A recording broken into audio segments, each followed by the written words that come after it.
السلام علیکم ګرانو کتونکو. زه ساجد شایق یم او تحسین الله تحسین صاحب را سره ناست دی.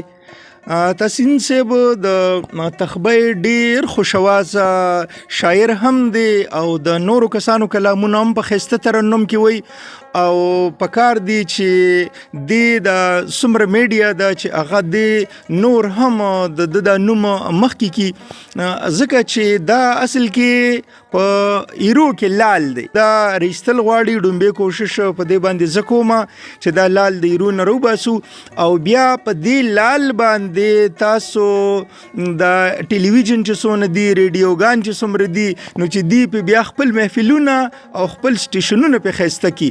الله تعالی ول ډیر ښکلی اواز ورکړی دی او په موسیقۍ باندې تحسین صاحب ډیر پوهه دی. دا ملکه الله تعالی دته وربخلې ده. تحسین صاحب تاسو خپل یو غزل په یو ښایسته ترنم کې ووایه، په خپل انداز کې ووایه. لیونی نه یم، لیونی نه یم، لیونی نه یم، گریوان می لاش لیدلی ندی. لیونی نه یم، گریوان می لاش لیدلی ندی.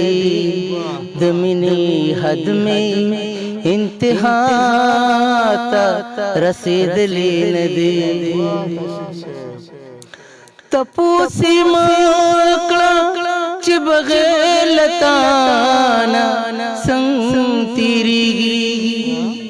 تپوسی مکړه چې بغیر لتانا څنګه تیریږي.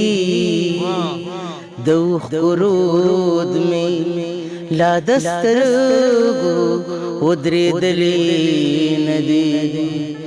لیونی نیم گریوان ملاش لیدلی ندی. د جدائی هر لمحه لکه د مرګ تیریږي. د جدائی هر لمحه لکه د مرګ تیریږي. مرگی امراضا جانان میں لارا غلی ندی. لیونی نیم گریوان ملاش لیدلی ندی. ستا د رخسار ستا د جبین ستاینه کوما. ستا د رخسار ستا د جبین ستاینه کوما. ستایم دا چې تا تحسین چرتا ستایلی ندی. لیونی نیم گریوان ملاش لیدلی ندی.